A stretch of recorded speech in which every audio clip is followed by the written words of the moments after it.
Welcome back to इसके one किस्टन we are back again and आज हम लोग कल वाली प्रॉब्लम को जो कि मैंने कहा था कि मैं किसी लेटर वीडियो में एक्सप्लेन कर दूंगा, तो वो आज हम लोग देख लेंगे कि x पर n को कैसे डिफरेंशिएट करते हैं। सो आपके पास है एक function of x which is x पर n, इसे कैसे डिफरेंशिएट करोगे। डिफरेंशिएशन का फ्रॉम फर्स्ट प्रिंसिपल्स हमें प्रोसीजर पता है कि पहले उस क्वांटिटी को थोड़ा सा आप इंक्रीज़ करते हो। जैसे मानो x का फंक्शन है तो आपने x को इंक्रीज़ किया by an amount delta x, फिर आपने देखा कि इसमें कितना चेंज आया, फिर उसे जितने आपने x से इंक्रीज़ किया दैट इज़ डेल्टा x से डिवाइड करो and in the limit delta x approaches 0 this will be the rate of change of that function और द डेरिवेटिव। ग्राफिकली यही प्रोसीजर अगर देखें सो दिस एंटायर थिंग जो कि mathematical rule तो same है और you're interpreting this can be two ways, analytically or graphically. Analytically it is how the function is changing as you change x at a particular point. तो आपने x को basically change किया by इतना amount, उससे delta x की वजह से function में कितना चेंज आया, so the rate of change is basically कितना चेंज आया वर्सेस x में and you are taking that limit. Graphically क्या है, graphically it is the slope of the function of the tangent to the function at that point. इसका मतलब क्या, इसका मतलब यही है कि आपने एक कॉर्ड लिया बिटवीन टू पॉइंट्स और उस कॉर्ड की स्लोप क्या होगी, उस कॉर्ड की स्लोप होगी how much the vertical coordinate that is the function is changing as X is changing. You take that and then you make the chord smaller and smaller, not exactly chord smaller and smaller, you make this change in x smaller and smaller ताकि एक chord एक tangent to a point हो जाएगा and the slope of that tangent will be this very ratio in the limit that delta x approaches 0। तो एक तो analytical इसका basically interpretation है, एक ग्राफिकल इंटरप्रिटेशन है। These two mean the very same thing. Analytically it is really how the function is changing, graphically slope which is the very same thing, लेकिन इसे different lenses से देखा जाता है and these are both derivatives, right. तो हम लोग क्या बेसिकली करते हैं, if we bring the laws तो एग्जैक्टली कैलकुलेट करने के लिए it is like F of X हो गया एक्स पर एन, तो आपको पता है F of x plus delta x हो जाएगा x plus delta x to the power n. It is not x power n plus delta x power n. Again keep that in mind. क्यों? क्योंकि आपने जिस भी पॉइंट पे evaluate किया the value of the function will be that point to the power n. यहाँ पे x plus delta x पे evaluate किया तो इस point that is x plus delta x to the power n. Alright? तो अब देखो फंक्शन चेंज कितना हुआ जब मैंने x को चेंज किया by an amount delta x। ये फंक्शन चेंज हुआ x plus delta x to the power n minus x to the power n। Function की फाइनल वैल्यू माइनस फंक्शन की इनिशियल वैल्यू। अब that when you divide by delta x कि आपने x में कितना change किया, so this will basically become the average rate at which the function changed when you changed x from x to x plus delta x and in the limit, and graphically it is the slope of the chord between the 2 points from x to x plus delta x from f at x to x f at x plus delta x। जब मैंने limit ले लिया that delta x approaches 0, so graphically it becomes the slope of the tangent at the point x, क्योंकि x plus delta X basically अब x को approach करेगा as delta x approaches 0। मैं show यहाँ आपके पास x है, x प्लस डेल्टा एक्स है, डेल्टा एक्स अप्रोचेस 0 तो basically x plus delta X x को अप्रोच कर रहा है। तो उस केस में the limit as delta x approaches 0, ये जो पूरी चीज़ है this will become the slope of the tangent to the point x on the graph and analytically इसी चीज़ को interpret करें, so it is how fast f is going to change at the particular point x, right। अब इस चीज़ को exactly evaluate कैसे करें, देखो हमें x plus delta x to the power n को expand करना पड़ेगा। Now इसे expand करने के लिए surely we can use the binomial theorem। Let me just state it here कि x plus y to the power n होता है this sum from k equals 0 to n nck x to the power k y to the power n minus k। लेकिन पहली चीज़ we are basically assuming कि हमें पहले से ये theorem पता है, right, and here when we are studying so we basically कि हमें जितने minimal number of चीज़ें if we know basically the minimum number of things that were present at the time जब ये चीज़ें पहले derive की गई थी, and then we are trying to derive everything from scratch. That is typically the approach that I follow. मान लो मुझे कोई question derive करना है physics में, so consider an example from physics and I have to derive it myself. So I will think कि जब ये equation पहले derive हुआ उस time पे जितनी information available थी, क्या मैं खुद उतनी information लेके उस चीज़ को derive कर सकता हूँ? क्योंकि अगर हमारे पास अब जितनी information available है regarding that stuff, तो obviously हम उसे बहुत easily derive कर सकते हैं. मान लो श्रोडिंगर इक्वेशन ही हो गया आपका. Using the path integral formulation you can derive it very elegantly, right. And using this fact कि द डी ब्रॉगली हाइपोथेसिस कि हर पार्टिकल से एक वेव एसोसिएट हो सकती है, also you can get this. But you can think कि जो Schrodinger ने अपना इक्वेशन डिराइव किया था इनिशियली, well उस टाइम पे जितनी information available थी, can you actually do it like that? Because using this information we are basically practicing it because the stuff has already been done. So if you want expertise at that level, you really need to be able to do stuff with minimal number of things present there. So I'm basically assuming that we don't want to use the binomial theorem here. अगर इसे use करेंगे obviously चीज़ें easy हो जाएंगी, but we are not going to use this. What will instead do is कि हम लोग x plus delta x को फुल्ली एक्सपांड करेंगे नहीं. फुल्ली एक्सपांड करने के लिए ऑब्वियसली ये थ्योरम की ज़रूरत पड़ेगी, बट मैं क्या कर देता हूँ, मैं ये देखता हूँ दैट वी हैव, अगर मैंने x प्लस वाई को देखा, x प्लस डेल्टा एक्स का स्क्वेयर किया, तो मुझे मिलता है x square plus 2x delta X plus delta X square. अगर मैंने x प्लस डेल्टा एक्स का क्यूब किया तो मुझे मिलता है this term multiplied by x plus delta X. तो ये हो जाएगा, इसमें मैं इस पूरे में मैं डेल्टा एक्स मल्टीप्लाई कर देता हूँ, फिर इस पूरे में मैं फिर से x मल्टीप्लाई कर दूंगा. Sorry, first x then delta X. तो इसमें x मल्टीप्लाई किया तो हो गया x cube plus 2x square delta X, plus में हो गया x डेल्टा एक्स का स्क्वेयर, राइट. मैं x मल्टीप्लाई कर रहा हूँ, let me see, x cube plus 2x square delta X plus x delta X square. अब मैं डेल्टा x मल्टीप्लाई कर लेता हूँ, x क्यूब हो गया डेल्टा x, राइट, प्लस में हो गया अब इसमें 2x delta X square plus delta x cube, right.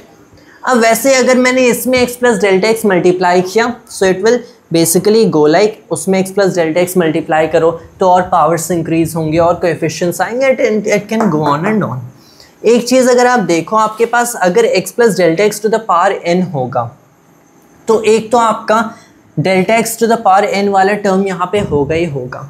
आपको हमेशा ये पता चलता है, आप कोई भी ऐसी पावर एक्सपेंशन कर लो तो यहाँ पे जो पहला टर्म है उसका टू द पावर दिस वहाँ पे होगा विद ए कोएफिशिएंट 1. जो सेकेंड टर्म है उसका to the power with a coefficient 1 भी दिखेगा. जैसे यहाँ पे x plus delta x to the power 3 है, तो एक टर्म आपको यहाँ पे x क्यूब दिखेगा एंड एक टर्म डेल्टा एक्स क्यूब ज़रूर दिखेगा, राइट. मतलब अगर मैंने x plus delta x to the power n किया, एंड एग्जैक्टली क्यों दिख रहा है, we can really justify that it is true for all. यहाँ पे मैथमेटिकल इंडक्शन यूज़ कर सकते हो कि यहाँ पे एक x to the power n वाला टर्म दिखेगा, एक delta x to the power n वाला टर्म दिखेगा. मैथमेटिकल इंडक्शन से वेल इसे प्रूव कर सकते हो. What you are essentially saying is कि इनके लिए ट्रू है. आपने माना ये x plus delta x to the power k के लिए भी ट्रू है कि वो टर्म्स दिखेंगे. फिर आपने कंसिडर कर लिया कि क्या ये x plus delta x to the power k plus 1 के लिए ट्रू है. आप इस चीज़ को एक्सपांड करो in terms of x plus delta x to the power k, and जब आप इसे एक्सपांड करते हो you find that well you are exactly getting it into that very form कि x टू द पावर एक k plus 1 हो गया and एक delta x to the power k plus 1 वाला भी टर्म आपको दिख रहा है, विच बेसिकली मीन कि x plus delta x to the power n की केस में यहाँ पे really you will have an x power n term and a delta x power n term. अगर सिर्फ मल्टीप्लिकेशन से देख लें तो यहाँ पे इसमें ऑब्वियसली अगर मैंने x plus delta X multiply कर दिया, सो यहाँ पे x plus delta x to the power 2 जब मेरे पास था, इसमें मैंने एक और टर्म मल्टीप्लाई किया तो ऑब्वियसली x से x मल्टीप्लाई होगा, ड्यू टू विच कितनी बार मल्टीप्लाई हुआ, इट्स लाइक कितनी बार मल्टीप्लाई हुआ. जब मैं इसे क्यूब कर रहा हूँ, सो इस टर्म इन सारे टर्म्स में एक x प्लस वाई मल्टीप्लाई हो रहा, तो जो हमारे पास क्यूब है टू द पावर n-1 वाला टर्म तो ऑलरेडी यहाँ पे है, मैंने एक और बार मल्टीप्लाई किया, ये हो गया n, in this case n is 3 तो ये 3 हो गया। सिमिलरली फॉर दिस, इसमें अगर मैं मल्टीप्लाई करूँगा x plus delta x to find the x plus delta x to the power 4 तो ऑब्वियसली n-1 टर्म तो ऑलरेडी यहाँ पे है। इसमें मैंने एक और बार x मल्टीप्लाई किया, expanding it out like that, तो यहाँ पे x power 4 delta X power 4 हो जाएगा। तो एक x plus x power n term होगा और एक आपके पास delta x to the power n term होगा। यहाँ से देखो x पावर n को मैं इस x पावर n से कैंसिल कर सकता हूँ। So it's like limit delta x approaches 0। यहाँ पे जो x पावर n टर्म होगा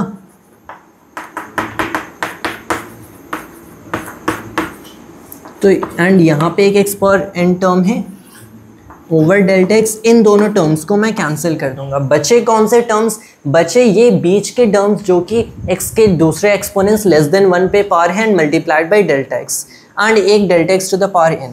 अब देखो how it really goes is कि आप कोई भी एक्सपेंशन कर लो या आप और एक्सपेंशंस करके कोएफिशिएंट्स ऑब्जर्व कर सकते हो एंड आप देख सकते हो कि उनके पावर्स ऑब्जर्व कर सकते हो कि जैसे मैंने x plus delta x to the power 2 किया तो आपके पास एक बेसिकली ऐसा टर्म होगा जहाँ पे this power is being multiplied to x and to delta x with the power this -1 कि यहाँ पे 2 इधर आ गया, इन दोनों का मल्टीप्लिकेशन हुआ 2 - 1 2 - 1। यहाँ पे अगर देखो तो आपके पास एक बेसिकली टर्म हो जाएगा। इस केस में इस चीज़ को मैं और क्या कर सकता हूँ, 2x² डेल्टा x है, x डेल्टा x का स्क्वायर हो गया यहाँ पे। ऑलराइट, इन दोनों को आप क्या कर दो, इन दोनों टर्म्स को आप ऐड कर दो तो ये हो जाएगा 3। इन दोनों टर्म्स को मैंने ऐड कर दिया। These cannot be added, never mind. What we can essentially do is कि यहाँ पे n-1 हुआ और this is basically like second term। अगर आप second term observe करते हो, this I don't know, these can be added। मैंने यहाँ पे मैंने यहाँ पे exponent error किया या फिर क्या, but we can basically look at this term। This is of most concern to us। हम लोग basically क्या कर सकते हैं, we can consider that here we have 3x delta x to the power 2। now yes, this is a higher order term, एक higher order term है and यहाँ पे भी होना चाहिए 3x square as far I can see। this should also be 3x square। I am certainly making mistakes like that doing this stuff। यहाँ पे एक डेल्टा एक्स का स्क्वायर है, अगर मैंने यहाँ पे 4 किया होता तो यहाँ पे एक डेल्टा एक्स का क्यूब होता, यहाँ पे 5 किया होता तो यहाँ पे आपको एक delta x to the power 4 भी मिलता। So that is basically delta X के एंड एक्सेस के पावर ऐसे इंक्रीज होते हैं। जहाँ पे डेल्टा एक्स का पावर 2 से कम है, that is delta x to the power 1 ही है, उसके बेसिकली कोएफिशिएंट क्या होंगे, यहाँ पे हो जाएगा 3x² in this particular case. ये हो गया 3x²। ऑलराइट, अगर मैंने यही टू द पावर 4 किया होता तो मुझे यहाँ पे पता चलता कि इसका कोएफिशिएंट जो डेल्टा x से साथ जो हमारा टर्म दिख रहा है वो हो जाता है 4x³। अगर मैंने x plus delta x to the power 5 किया होता है तो जो मेरा टर्म डेल्टा x के साथ दिखता है वहाँ पे हो जाता है 5x टू द पावर 4। ऐसे हम लोग इस पैटर्न को ऑब्जर्व कर सकते हैं। यहाँ पे डेल्टा x के साथ मैंने जो देखा दैट इज़ 2x। सो ये हो गया 2, यहाँ पे आया x to the power 2 - 1। Delta x के साथ कौन सा टर्म दिखता है, it is always n x to the power n-1। तो मैंने कहा कि ये टर्म्स जो हैं ये तो या तो delta x to the power to the high order power है एंड जो delta x to the power 1 है उसके साथ कौन सा कोएफिशिएंट दिखता है, that is n x to the power n-1। nx to the power n-1 delta x plus में जो high order terms of delta x हैं, जैसे डेल्टा x दूसरा टर्म यहाँ पे अगर डेल्टा x हो गया तो बाकी तो डेल्टा x दिखेगा नहीं, दैट विल बी लाइक अब डेल्टा x² दिखेगा, अब डेल्टा x³ दिखेगा, delta x to the power 4 दिखेगा, यहाँ पे एक डेल्टा xn दिखेगा, delta x to the power n। तो ये पूरा डेल्टा x से डिवाइड कर दो। अब देखो यहाँ पे जितने भी टर्म्स हैं, जब अगर आपने पूरा डेल्टा x से कैंसिल आउट कर दिया तो यहाँ पे डेल्टा x से कैंसिल आउट हो गया, ये हो जाएगा n-1। सारे टर्म्स में डेल्टा x कैंसिल हो जाएगा एंड एक power of delta x in these come हो जाएगी। द ओनली टर्म जो कि अब यहाँ पे बचेगा जिसमें डेल्टा एक्स नहीं है, that will be N X to the power N minus 1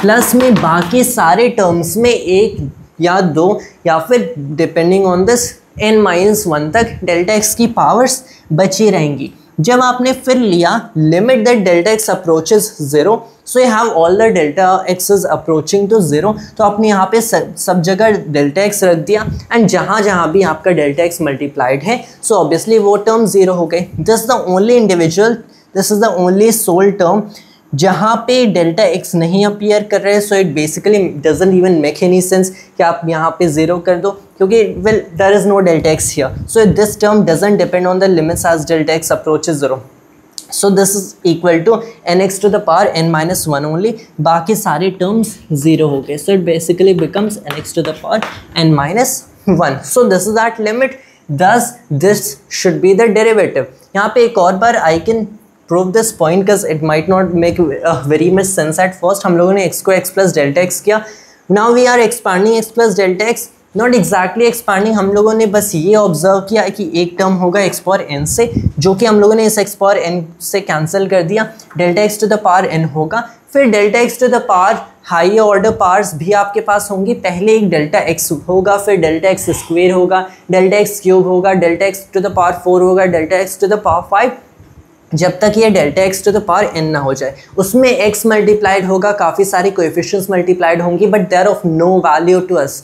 हमें क्या बेसिकली फ़र्क पड़ता है, जो डेल्टा एक्स का फर्स्ट पावर होगा। क्यों? क्योंकि जब मैंने इन सबको डेल्टा एक्स से डिवाइड करना है, तो ऑब्वियसली जो फर्स्ट ऑर्डर पावर होगा वहाँ से डेल्टा एक्स हट जाएगा, सेकंड ऑर्डर पावर्स अब first order power of delta x बन जाएगा, third order power second order power of delta x बन जाएगा, तो सबके कोएफिशिएंट्स 1 से ड्रॉप कर जाएंगे।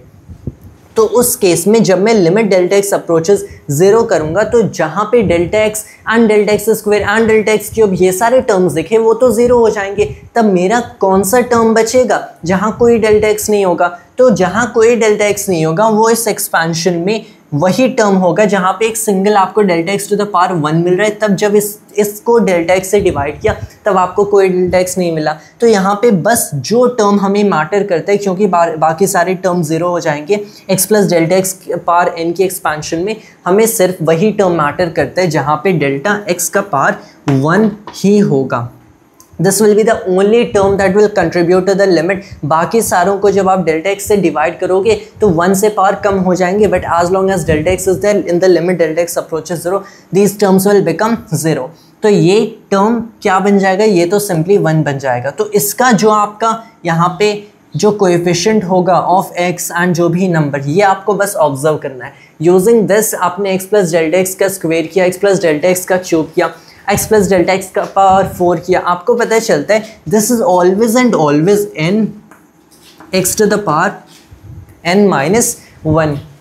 यही टर्म डेल्टा एक्स की फर्स्ट पावर से मल्टीप्लाई होते हैं। आपको पता है, आपने पूछा कि क्या ये फॉर्मूला जनरल है, क्या ये जो एलिमेंट है ये जनरल है? You can always verify this again using mathematical induction कि डेल्टा एक्स को जो फर्स्ट पावर होगा उसमें n x power n minus 1 होगा। कैसे? पहले कुछ पैटर्न्स तो देख लिए, फिर आपने कंसिडर किया कि ये टर्म वैलिड है कि in the expansion of to the power n कि ये n x power n minus 1 ही डेल्टा एक्स से मल्टीप्लाइड होगा। फिर यू आस्क कि क्या ये n प्लस 1 के लिए वैलिड होगा? सो इन दैट केस यहाँ पे n plus 1 x to the power n delta x, क्या ये टर्म एग्जिस्ट करेगा in the expansion? And well you carry out the mathematics, you grind some algebra and then you find that it is yes valid. इसका मतलब n plus 1 के लिए valid है। जब n के लिए वैलिड है एंड फॉर 1 भी वैलिड है, इसका मतलब it is true for all the values of n।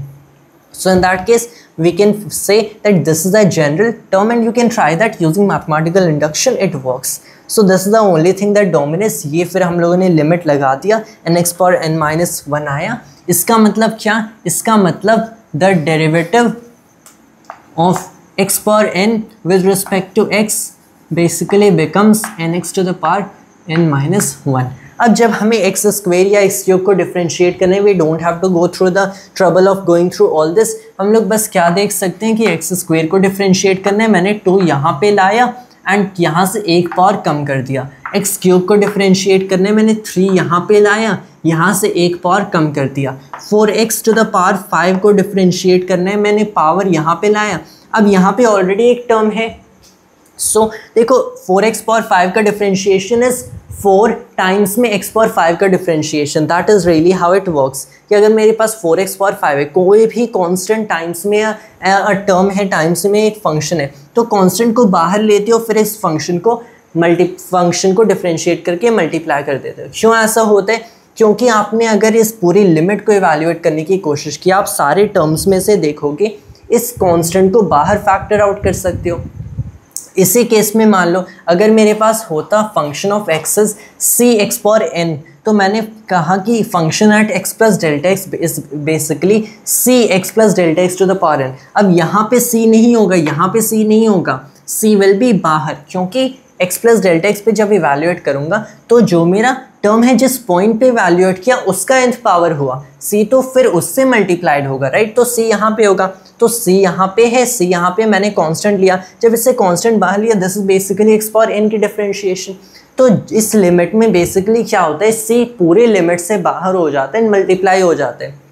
से रीज़न से for a constant times of function, आप कांस्टेंट को बाहर रख के फंक्शन को डिफरेंशिएट करते हो एंड फिर इसमें क्या करते हो, फिर इसमें उस डिफरेंशिएशन को मल्टीप्लाई कर देते हो इन द कांस्टेंट। तो यहाँ पे बेसिकली क्या हो जाएगा, 4 टाइम्स में x पावर 5 के डिफरेंशिएशन क्या हो गया, 5 नीचे आया, कोएफिशिएंट से एक पावर कम, तो it is basically 20x to the power 4, right. वैसे अब मान लो 4x टू द पावर 9 हो गया, so all you do is कि 9 को यहाँ से 4 से ला के मल्टीप्लाई कर दो, 36x टू द पावर एक कम कर दो 8। So that is exactly what we are doing, indeed a very useful formula. We are not obviously going back through all this हर बार हमें कोई ऐसा derivative calculate करना है, so we keep some formulas in mind, some formulas at the tip of our fingers जब हमें इन्हें calculate करना होता है, and जो बाकी more complicated functions होते हैं उन्हें इस मेथड से you're almost never going to calculate it. Rather आप कुछ formulas अपने well mind में रखते हो and using some combination of those as well see some product rule and coefficient rule आप हमेशा calculate कर लेते हो. You are not going through this. This is how the entire essence of calculus follows. But after we get some elementary functions के differentiation, we use those for the more complicated situations. This was all for today's video of mine, and thanks to all viewers.